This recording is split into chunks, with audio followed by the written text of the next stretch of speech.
tuwuliddemu nga tumaze okutunuulira bagavana abaatwala ensi eno ebbendobendo lino nga terinnafuuka nsi eyeetongodde Uganda.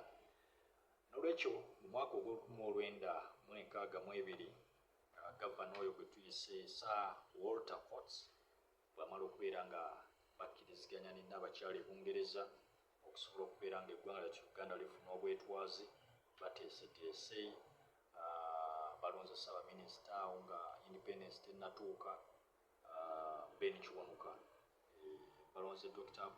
Obote batadde obukiiko awo, era nga abasajja baali basaale nnyo mu meefuga ga Uganda okuli Benedicto Kagimu Kiwanuka, okuli Sir Edward Frederick Walugenda Muteesa owookubiri, kwaliko Dr.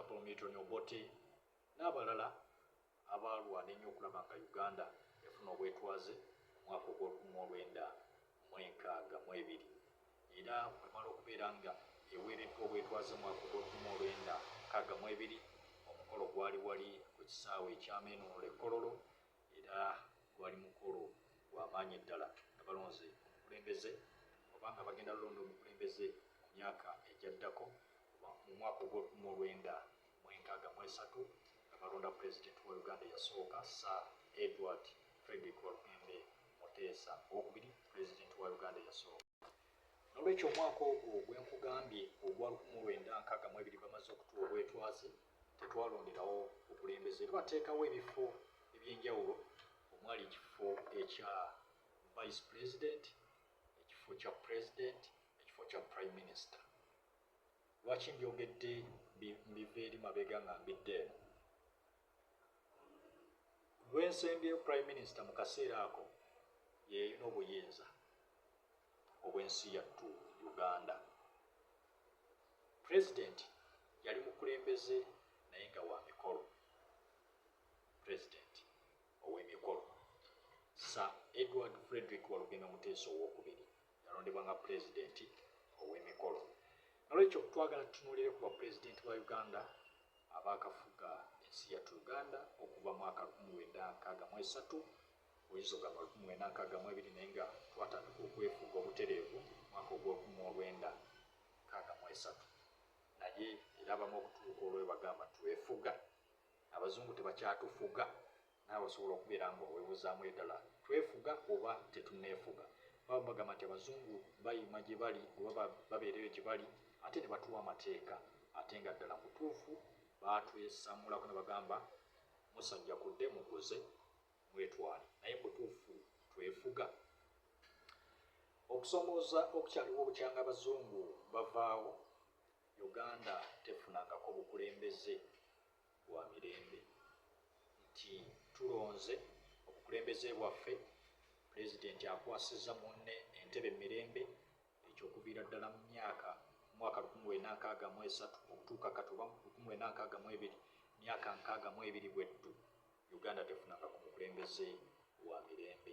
Yazze buzi ne tumulonda nga constitution weegamba, era wazze wamenyebwawo constitution ez'enjawulo okuva mu mwaka 1962 ne bagimenyamu ne bagiyuzaayuza ne baleeta eya 1966 okutuuka eyajjo ly'abalamu 1965 gye tutambulirako ensangi zino.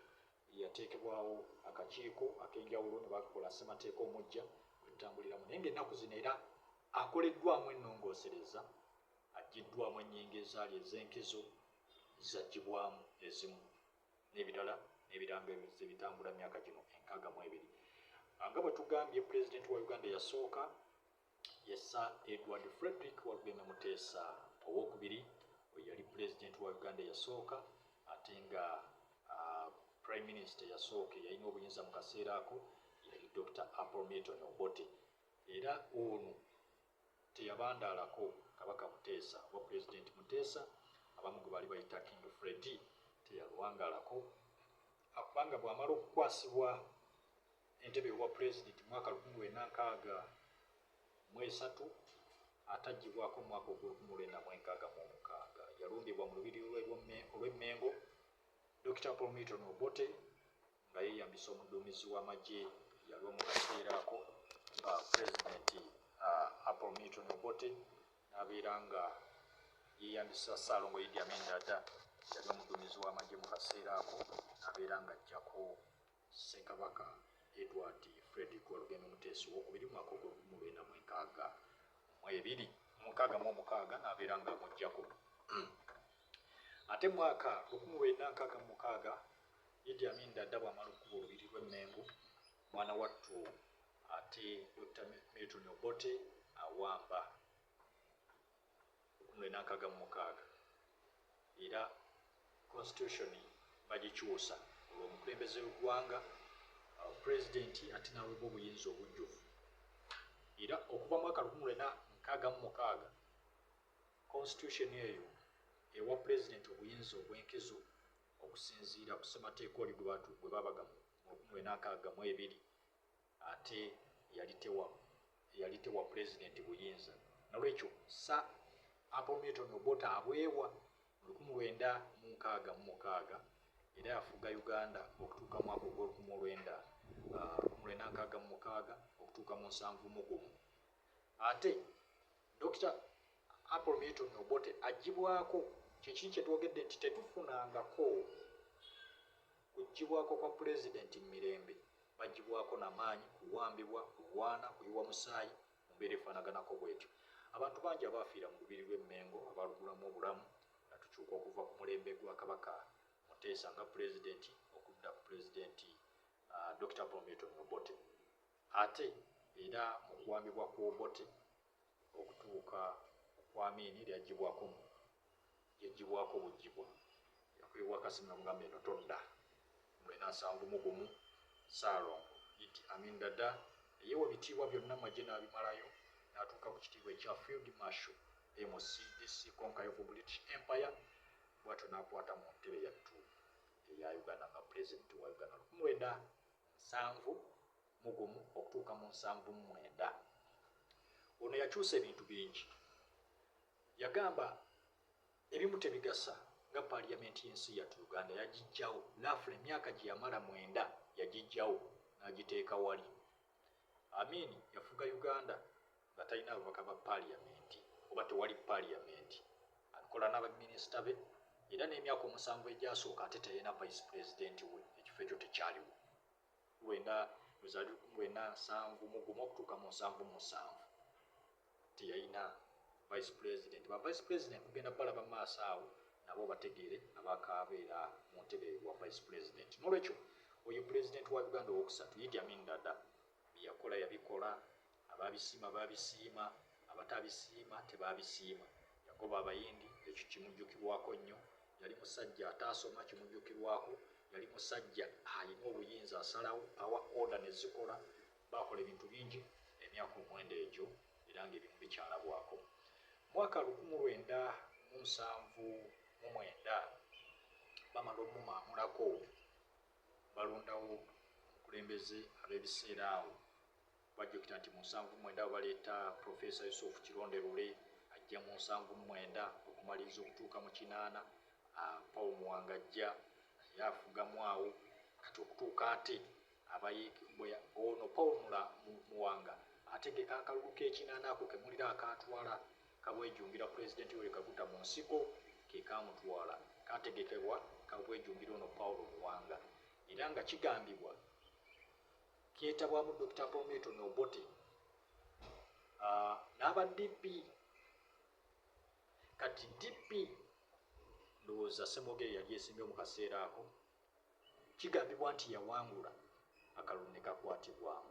Bwe kakaatibwamu President Museveni yali yesimbye mu kaseera ako, ndowooza yali asembye mu kiseera ekyo agamba temugenda zannya mu ngeri y'okukwatakwata bululu neyeesogga ensiko n'amala emyaka agindaba egyawera 5 ne balwana okulaba nga bajjako Dr. Milton Obote.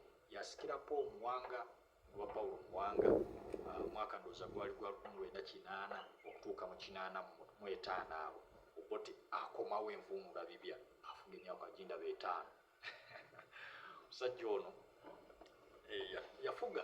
yafuga ate nga naye alina bye yakola nga bulaba abakulembeze bakola ne wabeerawo ebibasobako n'ebintu ebirala bwe bityo. N'olwekyo y'omu ku bakulembeze abakulembeze abakafuga Uganda emirundi ebiri tasaaga Dr. Prometo Nabote bonna betukoonako nno bagenzi Uganda tekyalina mukulembeze yagifugako mulamu ndowooza President Museveni akyali mu buyinza ndowooza naye bwana abuvaamu tetunafuna mukisa kubeera n'abakulembeze ng'ate bawabuzi ba pulezidenti aliko bonna bazze bafa mu mbeera ez'enjawulo abamu bafudde bukadde abalala ndwadde ez'enjawulo mu mbeera bwetyo bwe bwavaako Paulo Muwanga obotajja obo tebamukuba bamuggyako awaliwera kuwamba bonna owulira kuwamba yali Tito Okero Lutwa ne Bazili Okero awo wabeerawo engeri era abamu bagamba nti Baziliyo ye yawamba Tito Okero Lutwa n'afuuka pulezidenti mu mwaka ogwo gumu ate oluvannyuma 1986 bali bamala okuwamba ba Tito aba Baziliyo Okero ne Tito Okero ate n'abayeekera bano abagenda mu 8 abayoweri Kaguta Museveni nabagamba nedda naffe tujja ne bawamba mwaka ogw'olukumi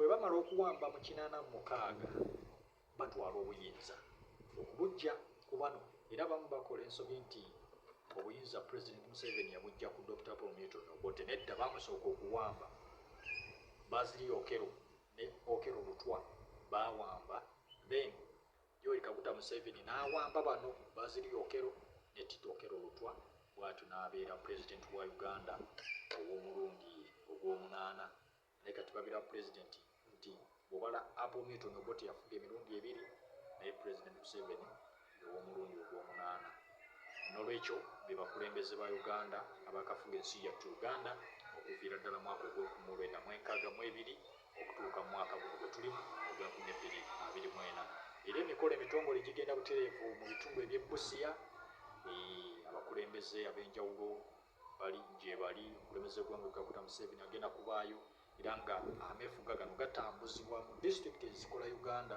okusobola okubeera nga balaga butya obwaliwo mbeera zetutuuseeko ebyenkulaakulana byetutuuseeko okubiraga abantu naye ng'ate bannabyabufuzi abasinga bagamba tekyetaagisa kutulaga kubanga ameefuga tegalina kyegagasa bakyatufuga nga n'embeera gye tulimu abamu bagamba si yesaanibwa okubeerwamu n'olwekyo okkiriza atukomaawo bakulembeze ba Uganda jjukira twatandikidde eri ku bakulembeze abakoloni okutuukira ddala myaka gino gye tulimu 62 nga tumaze okubeera nga tufuna obukulembeze naye tetufunanga pulezidenti wa mirembe ekyo twegayirira abakulembeze baffe abali mu buyinza nti waakiri wateekebwewo likodi tugende mu kalulu baba Pulezidenti Museveni awanguddwa mirembe akwasa entebe okulembeze amuddidde ate akole likodi nti ye pulezidenti yasooka okuwaayo entebe mu mirembe